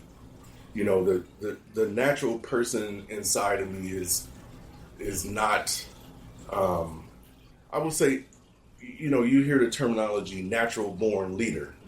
I feel like I am a natural born leader, but I didn't want everything else that comes along with it. Right. Right. Yeah. The responsibility, the accountability, even the praise. Because I'm a very humble person, naturally. And so when people like, you had an experience last night, I'm out at a spot or whatever, and there's just brother, man, Trav, man, you the man, like, you that guy, brother, like you know, and he's just going on and on. It's hard for me to accept that. Yeah. You know? Because you're so humble, you be like, I be trying to play it down. I be like, I put it on another person. I be like, no, man, it's you. You know what I'm saying? It's like, no, brother, it's you. right. And I'm going, no, it's him. You know, you know, still trying to like downplay it. So it's still something I'm having to embrace and accept with pride, because God put me in this position. Yeah. I have to own it. I have to own it. Yeah. And when you own it, you accept the accountability and the responsibility. Right. Because that's what God put you here for. That's what God put me here for. And so once I began to own it, accept it, and then now I play the role. Yeah. Now it's just a matter of playing a role. Yeah. You know, it's some good thing is, I think with wisdom, people look at you that he's laid back, he's able to solve. Because in Nigeria they got different words. My name is Uchenna and Odogu. These have those same meanings. Odogu, especially Odogu. You are a hero, like a leader like that, or a person of great stature or something like that. People come to you and they see how he solved something, or maybe I got some wisdom from him that actually worked out for him, or some help. You know what I mean? Yeah, or even help them step into their power. Mm-hmm. That's bigger than that, because that's when you're able. That's what makes me gratified. If I can help somebody step into their own purpose and power, yeah, that means I know we here to do this. So, man, yeah, he said it a mouthful, right? Because I'm not here to babysit somebody for life, but empower. I'm here to empower you to now be your own. You know, I've had so many people that started out coming to my events, but they branched out to now start doing their own events, or now they're an artist that gets paid to travel and go around the country and do what they do or whatever and get paid to do it. And they started out a meek person that's coming to the microphone. Start off on your mic. On my microphone. On your my mic. stage. Okay. You know? And I'm having to groom, and because, you know, I groom the artist, like I see myself kind of like an A&R as well. Like, you know, so there's a lot that goes into it. Like even the way you approach the microphone. A&R is what? Artist repertoire. It's like when artist development was a thing, which is missing now in the entertainment industry. Oh yeah, which is why you see so many like going to jail and all this great stuff. Yeah, and the artists don't know how to perform. Yeah. They don't know how to perform. That's true. So I host events. So I'll have an artist that has been doing what they've been doing for years, but they have a ton of experience in the studio. You just brought the artist downtown. Was that your other Which artist? Downtown. Been a few of them in town area. I'm still trying to put your face to the fly. There's always something. I always got so many irons in the fire that it's kind of hard for me to pinpoint. But yeah, a lot of times these artists they got a ton of experience I see in the studio because they go in the studio. It could be a home studio or whatever, but they record songs and you put them on a stage. Recording it in the studio amongst your It don't translate. Yourself is the easy part. It don't Get out there translate. in the back to the crowd the whole time. Pacing It's me around, and you, and I'm moving rapping like around. this the whole time, looking at you. I ain't looked out there. There's too many people out there.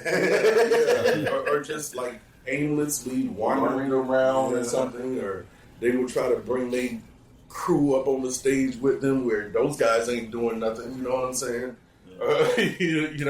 They cuffing the microphone like this, and you can't make out what they're saying and stuff like that. Close.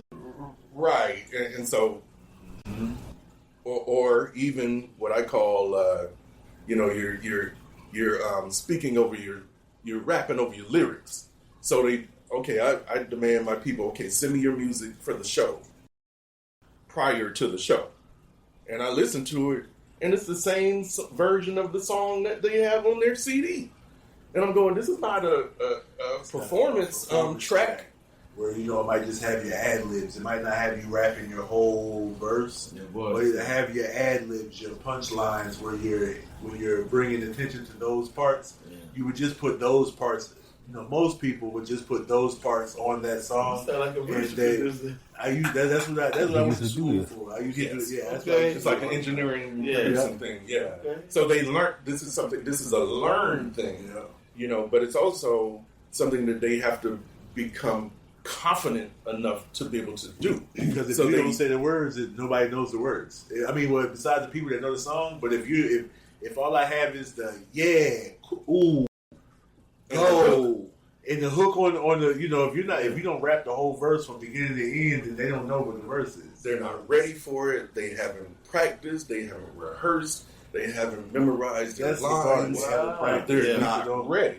Because Or you can they write, just I can write this song and go in the studio and record it and not remember a single bar, a single line in the song, because I'm reading it and I know what the word. And once I can read the sentence and I can say it in my style, but I don't have to commit that to memory. Mm-hmm. I mean, I used to rap all the time. I got songs now you can play. I couldn't rap it for you, and I was the one that wrote it and recorded it, and I couldn't do it just because I never do those. I never memorized those words. And that's a whole nother level. You see what I'm saying? A whole nother step. And so I'd like to say I don't just host the shows and put the shows together. I'm grooming the artists. Mm-hmm. I'm grooming the artists. Because I'm not going, you're not, this is my show, my brand. Mm-hmm. People are coming to my events because I understand I'm going to put on a quality event. Wow, yeah. And I'm not going to have you on my stage looking like an idiot or sounding crazy or whatever like that, because they don't know you. They ain't going to look at you at the end of the night. At the end of the night, they're going to be like, Brother Trav, what was over there? Why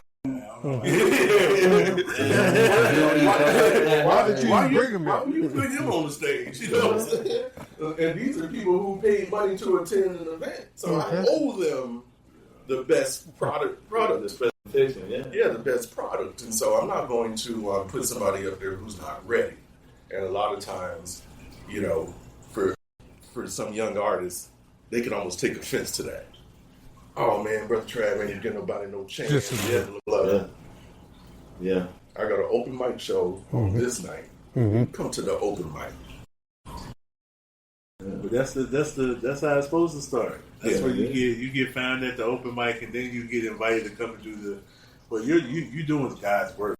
Like, if that's what you're doing, you're literally, because it's not A&R and artist development, and it's the reason why I stopped doing it. Yeah, like it's not a thing anymore. Yeah, and all of them are now welcoming Criticism. To it. Yeah, you see what I'm saying? Because in turn, that's what it's like. That's what it It is. like It's like you a grown man. That's what it is. And I try to tell you something. No. That's not me. If you tell me something, I'm gonna hold on to it because, like I tell you, I'm a sponge. So I'm sitting here and I'm listening to what everybody say. He can tell you. I'm focusing on everything. Like I'm playing back everything y'all saying in my mind. But these guys have egos because their ego has been built up by the people around. The people around them. You know, so they already got that swagger, like, hey man, I'm that dude or whatever. So they already coming like that. So when I'm trying to criticize them, I'm using the word criticize because constructive criticism. Yeah. They're not wanting to hear it because now I'm already so and so. Yeah, so and so. One of the things you're doing is want to teach them, and they don't want to learn. And they don't want to learn. They don't want to be open enough to learn. And the hardest thing to open is what? A closed mind. Yeah, so the mind's already set. Yeah, as you said, ego. Yeah. And this is one of the problems that I see with a lot of us black men. Our egos are bigger than we are. Mm-hmm. Have you heard of what an acronym for ego is? Edging God out. Okay. Okay. Me personally, when I look at words like ego and stuff like that, I go straight back to they're like original words that kind of umbrella a lot of things.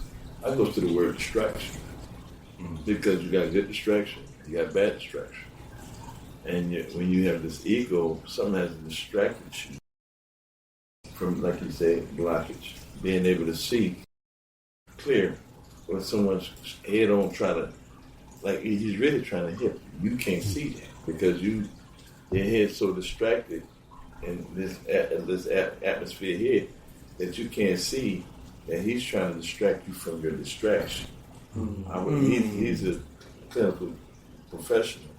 I got a partner that's saying like him in Florida with a doctor, and that's one thing me and him was talking about one day, just for himself. And I said, you can't let your distractions distract you, or you can't let pain distract you. You got to distract it, and it's still going along with purpose and discipline and accountability in these words. But you got to learn how to distract yourself for a moment inside your mind so that you can see clearly. In other words, almost like moving clouds of smoke out of the way so you can see clear and focus in exactly what he's trying to say. Because you can actually grow, and that's the biggest thing. That's another word, growth. If you're not growing, what is your purpose? Right. And that's it. There's always another level of mastery. Growth. You see what I'm saying? And once people understand that, like even these guys who I'm talking, kind of like painting this picture, because they already think that their ego has made them feel like they're arrived. They've arrived. But even, even whatever, who was your favorite star athlete, Steph Curry or whatever, every year he tries to get better than he was last season. Right. And he's going to do something that he didn't do last year. Right? And even he has a coach. And even he has, not only does he have a team coach, he's got a personal coach. Right. That's a personal trainer. Because he's always trying to get better. There's always a next level when it comes to mastery. And that's what people need to be accepted. I've been writing for 25 years. And I definitely acknowledge I'm not the best poet in the building. Because there's so much. There's so many levels to it, like with what I do.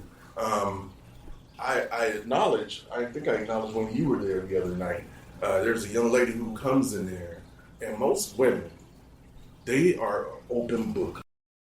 Okay, they get up there. Excuse me, this was Thursday night at Cliffism over there on Thursday night at Cliffisms. I host a spoken word show once a month, and that's on Windsor Spring and I know what is first Thursday. Cliffisms is 7 to 10. It's a free event, open mic. Why is it that all of the good events are always once a month? Tails and Hell is once a month. Yeah, But I mean, it's oversaturated because people are getting used to it. I've done weekly events. Yeah. I feel like the kind of stuff that you want to show up to like every week, like having the stuff. It'd be hot, yeah, but You said the first Thursday. certain fans are like, I would be a fan, like you said. I would want to see it more often too, because even with my Igbo community, my tribal community, a lot of stuff. The event that he was talking about last week, that's once a year. Really, all of the festivals are once a year, but those festivals be so rich. I felt like I was in heaven, literally in heaven on earth, because of what was going. The whole everything. You just you can't find that nowhere. Right. Like I said, there's been times when I've done weekly things. For one, I could get burnt out. Right. Because then it starts to feel like a job. Yeah. Like when it feels like work, you don't want to do it. Let me interrupt on that. Yeah. This is where you have a team. This is where you bring in the village. Mm-hmm. Okay. Mm-hmm. So you train the village, you train the team, and then you delegate. Right. You delegate. This your week, this your week, this your week. This your day, this your day, this your day. Yeah. Okay, True. that's how you avoid the burnout. Because what we need to do is more of what we need to do. Mm-hmm. Okay, that's what we need to do. Especially spreading that word, because like he was saying, I'm just going to quote that, because you got some good on. You can spread some good information. Mm-hmm. Yeah, the platform. You got more opportunities, get more opportunities for others to hear and pick up some, absorb some. It may not need to be a super for you, because you need time for your family, your kids, or whoever else and stuff in your life. Yeah. And again, no, interrupting. This team comes in. We cannot allow it to fizzle out. Right.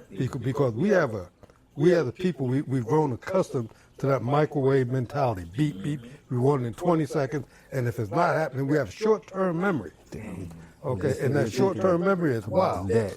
Like, because you'll get burnt out real quick because people get used to extraordinary and they think it is mediocre. And it's not really as mediocre. You just don't realize the exceptional stuff that you get every day.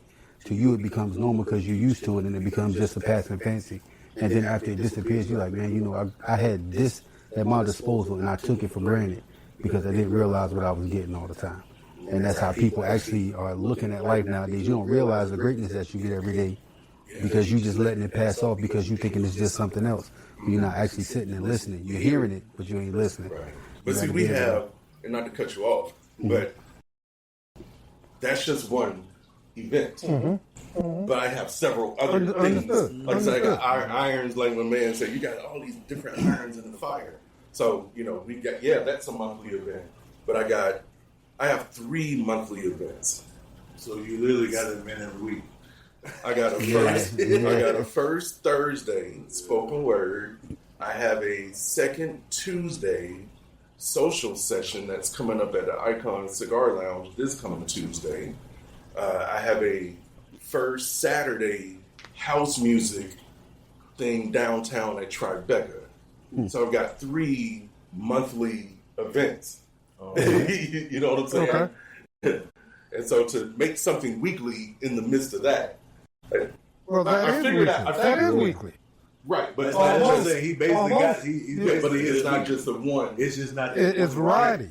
It's a variety. Yeah, variety stuff. Yeah. Okay. So therefore, that towards the burnout. And a lot of because a fan who know about it? Who know about it? People. Okay. Yeah. You use the word fan. So a fan can get I ain't never heard burnt out about none of this. I live right in the neighborhood. I didn't know you had that. That's what because my supporters are generally one cluster of people. You got the file. I get what you're saying. You got currency fans. Yeah, so I don't want to burn them out. Yeah. Exactly. So, like, I'm gonna see typically the same faces at all three of these events I just named. You know, it's like Your crew, your core. because group. because ultimately what they are is they're our supporters. Yeah. They're our supporters, and they're gonna try out what you got going on. You know, boom. I can count on them to be there or to try to spread the word or whatever. But yeah, you're saying, it is good to get amongst, because now I've got 3 of you who had no idea. I'm coming. You see what I'm saying? You were last talking about finding stuff to do, like, And once you play this podcast, yeah. whoever the listeners, you know, are going to be people who are just I'm discovering. gonna send some bloggers your way too. I'm gonna send some bloggers out there. I know a lady that she goes to local stuff, and she's got a nice little following on TikTok, and she does great videos of, you know, what happened, what she's seen, when it is. But I'm definitely gonna send her. I'm gonna get on after we get done with this. I'm gonna get send it to my homeboy. Yeah, let's make sure we share information for sure. Because I'm going to plug you in. Yeah, I like what you. If you need some help, let Will me you know. share? Hey, For real, okay. for real, I'm on it. Send it to me. Brother My homeboy Dante, has a huge following on TikTok. what was it you said earlier? We don't know. How did you say it? We don't magnify wealth. I don't know. It probably popped out or something. So It's it's like you never understand. You never understand the magnitude of what you have. There you until go. There you go. until That's you it. That's actually what say you it. said. So Say it if you again. don't say Say it nothing, again. then you don't understand it. Say it again. I don't know.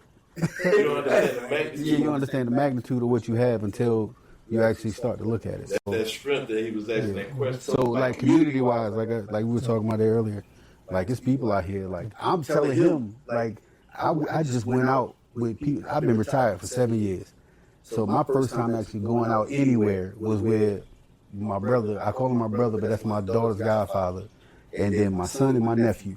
And I went to get something to eat, and it was my first time sitting out with somebody other than my family at that one time since I retired. And I was just like, hey, this is actually pretty cool. Okay. And we had that conversation about you feel like you're cheating your family off of it, but I actually needed that little thing. Just like coming over here this morning. Not only do you need it, you deserve it. Yeah. You see what I'm But I saying? don't feel like that because of personal things, because I know I took myself away because of my career for so many years, so I want to make sure they understand they have my time. And you But got there's my still attention. 30 Yeah. days in a month. I got you. But to me, it's still not got enough. We 31. need 60. You see what I'm saying? You still got Yeah. 31. So Yeah. you owe it to yourself to Yeah. take a 2-hour break away from that to go take a sip, smoke a cigar, or whatever. Get with fellas, exchange ideas. That's why I'm here. Because I was just saying that, like, hey, I'm going over here with JB to do something real quick. She was like, oh, okay. Because it was already like, hey, what you got going on? Like, I'm still going to go do it. Like, I ain't tell her that, but if you still going to do what you want to do, but after I go over here for this for a second. Yeah. And it's just the fact of, like, nobody's going to argue with me whenever I say, hey, I need to go do this because I don't argue with them about stuff. I'm not going to have a back and forth or a banter with you. You want to do what you want to do? Cool, I got you. I got everything else. You want me to take you over there? Fine. Let's go do this. You good? And then I'm on about my business. That's why it took 7 years to build that for me to a point where you understand, like, hey, if I do leave out, I'm going to do exactly what I said. Yeah. That's very important because The trust part. Yeah. That part, because I'm really like him. I like, but because I've been the family, my Rouzan family, and really almost growing up in Nigeria too, I'm becoming a little too popular to where, at the point where I'm like, okay, now it's starting to get a little overwhelming. Yes. There's too many of y'all at the same time. And see, I used to write books, and the reason I was doing the books, and I did this spoken word in portrait 7 years ago before I retired. I was putting it out like that because you only have to tell a story one time. If you write it in a book or you just tell it to people. But doing it like every so often, now you got this set it like you on a concert or stage, so you have to keep repeating to different people the same story that you just told. But just put it in a book and set. Put it in a book for free habit, so that way you ain't got to keep on blah blah blah. And that's pretty much even about my ancestry. even in Nigeria and last week, all these people, they wanted me to present them a kind of written out. They know they've got that documentation, but some of that stuff written out so that they can take on with it, because there's probably a lot more other stories like mine. You guys, I don't know what plantation you guys came from. If y'all from this particular area, y'all might be Igbo people too.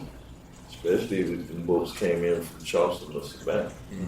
Because that's where a lot of it came through down here. Right. It might be part of that, and it's a whole different world, culture, that these guys have not had a chance to open that door and just look around and see it and be like, what? All of this is... So the culture, like we have been talking the last few weeks, I'm kind of implementing some of the Nigerian culture with the black people American culture and stuff that we have to kind of attend to and deal with here. In certain countries, they don't really have to tend to deal with Mr. Charles, white. We don't have to deal. Some places you do, so you have to contend with these different laws. Now, this man here is very wise about a lot of stuff. Because he come through a lot of that. He was around with Martin Luther King. He had to go through that stuff. Right. He's living proof. You know what I mean? Even in Philadelphia, when you treat him bad because of his dark skin, and we still going. As long as we're in this country, we still gonna keep having to deal. Now we can't just deal with just regular things that's like for humans' life. We gotta deal with this battle about the colors and race and all this and that. And even in my family, I got family that's Philippine, half Philippine, half Eskimo up in Alaska, half Philippine, Vietnamese, all that stuff, Samoan, Puerto Rican, all that stuff. But it's immense. I got a cousin named Chavez. His last name Chavez. He a Rouzan boy. His mama's Rouzan. Your mama is Rouzan, I'm gonna call you Rouzan. His last name Chavez. Dad got deported. They're from California. But I see a lot of things, and because of the different twists, because I heard yesterday a fellow was telling me they had a thing called FBA. I'm sure you probably heard of it. Something about how they're trying to separate the black. Separate black. Foundational black American. Say, so you Jamaicans and Jamaicans come from Africa over here already. That all that crazy. We're not Africans. Well, this is what the divide and conquer. Moorish Science Temple, Brother Noble Drew Ali, teachings is that we're indigenous to this landmass, and we didn't all come over here on a slave ship. No. Yep, we all came over on the ship, though. We all came over here on the ship. Yeah. Because before this, we were there, back there. So this used to be what? Vacant land. Yeah. We settled this land. You're right. So everybody came on the ship. We all came on the ship. Everybody didn't come on the slave ship. And all there's there's even a theory that at some point in time in the history of the world, in some point in time in world history, the land masses were together. Yeah, Pangea, we call it the whole the land Northwest Mexico or something. And so at some point there was like some type of big boom or whatever that kind of caused the land masses to separate or whatever. I think it was tectonic plate shifting with everything that pushes it away. Nowadays, people say you go to the Grand Canyon and jump in and you'll end up in the pyramid in Egypt.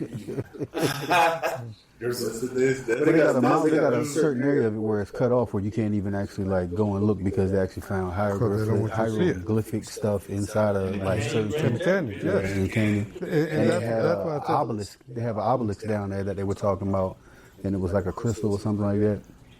Trying to shape shift stuff. So I started like the tip of the iceberg. I'm barely at the tip. I started looking into it and going down that rabbit hole. And of course, there's always that 1 in the morning when you're going down it. But Like I said, I didn't get much sleep that night. Yeah, it just shows you, like I said, we've been here. It's universal.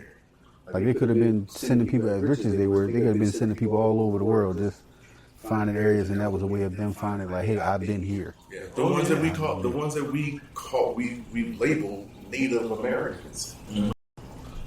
They're brown skinned. Yeah. I mean, yes.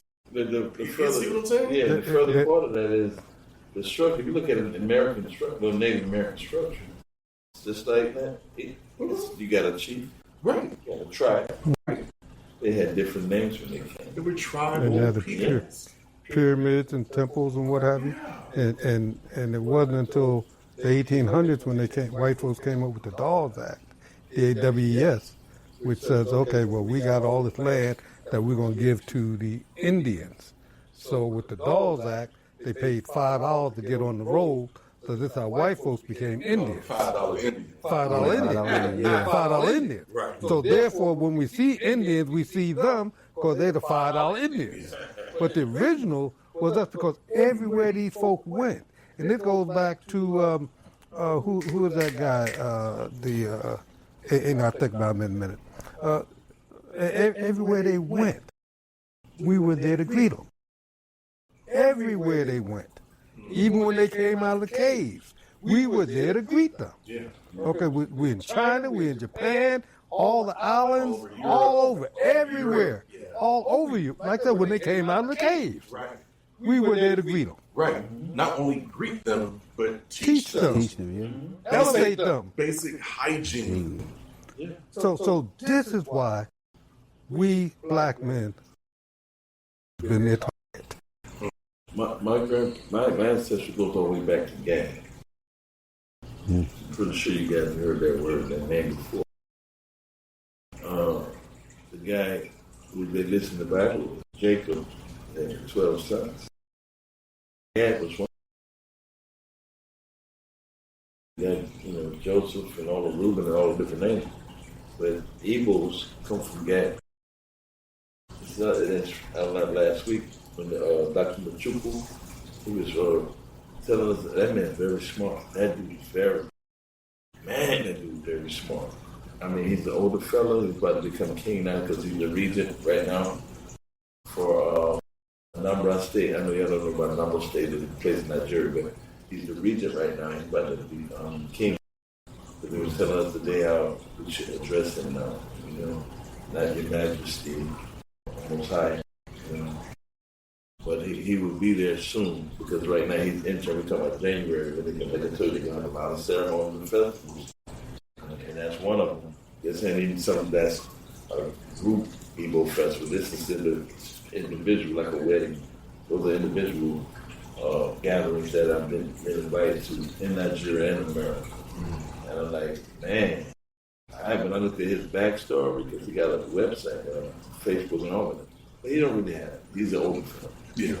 But some of the stuff that he was putting out on that microphone last week, telling us about that, etc. Even the king, the 34th, Eze Ire, he's his family, his bloodline is like how Jamaican people say Haile Selassie.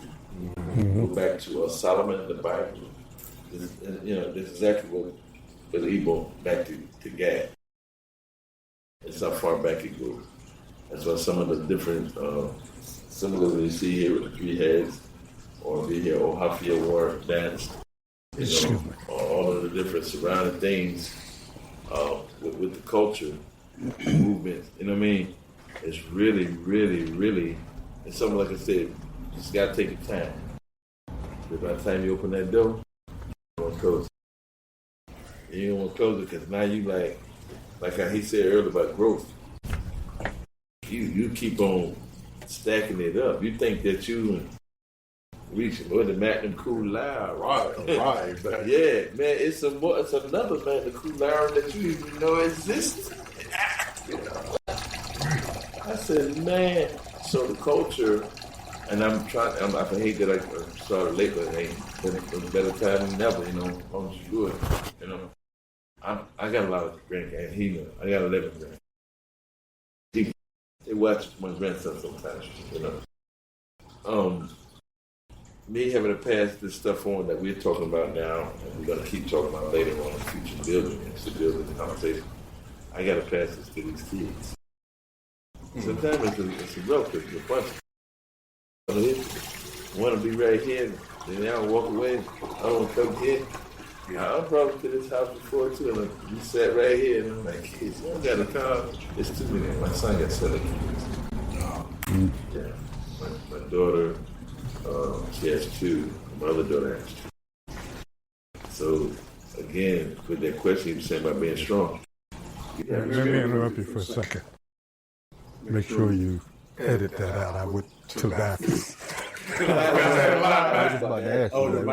Right, down there to the right. I did the beard. Wait a minute. Want to take a break here for a minute? We take a break here? A police academy movie where that.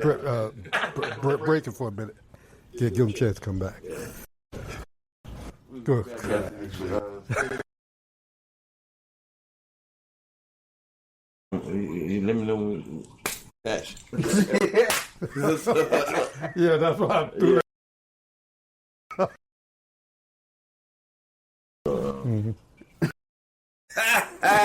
I tell you, every time I come around y'all, I meet somebody. I met Derek at Culture Shop, and it's crazy because Culture Shop and the open mic on that he was talking about Cliffisms are all events that are places that my wife sent me that she wanted to go to, and that we just haven't got around to going to, but then I meet. So like Culture Shop, I met the owner. He took me over there and I met the owner of the place, and then even this he actually hosts. It's crazy. So how did this guy get here? You through him? Because y'all was together apparently Thursday. I'm telling you, I was on my. I was not coming. He was down at Elvin Tails. He was that? He was in that. He wasn't speaking. That might be where I recognize him from. I'm like, I've seen you before. He did. I remember. He was sitting on the left side, bro. Or either behind. He was either on the left because he came from. I remember him now. Yeah. And he had a different kind of hat on. He had different yeah. I'm trying to think if and Rosa invited me. That she was there with. She was there with the speaker. Is he married? Yes. Does he have a wife? His wife was. Yes, his wife's in the video. She was there. Also. She was there. Man, I'm trying to get it with one A. I'm telling you, that man was so familiar. Yeah. Now I'm about to have to call you back in a few minutes, bro. All right. Okay, you miss it. But so that's what I was saying from day one. We start where we are. Yeah. And it'll grow. Yeah. It'll grow. Oh my goodness, and you this guy here with this event thing. Okay. Bro, you talking about some growing. He said there's 10,000 people. Dude, you're going to need to clear some land and what's growing. 10,000 people showed up at Juneteenth at the fairgrounds that they hosted. Yeah. So that was the head count down there. He said we hold one of them. He put out the word. He put out his people from man. Like I said, that was always that's what we said we was going to do. Start off small. Start off with what we got. And as it grows, grow with it. Mm-hmm. That's how everything starts. Yes, Lord, man. And he's got a nice little local setup. In case you got to reach out to local folks before you can reach out a bigger platform, but he can wake up a lot of folks around here. A lot of times fluidity is real. So you want to finish with your question, though? The next one I wanted to ask was. I didn't get a chance. Dante and I, we didn't get a chance to go to the first one. Okay. Well, let's start it off. Okay, so look, we'll do a spin-off. No, go back to the one that you start off with today. The first one. Yeah.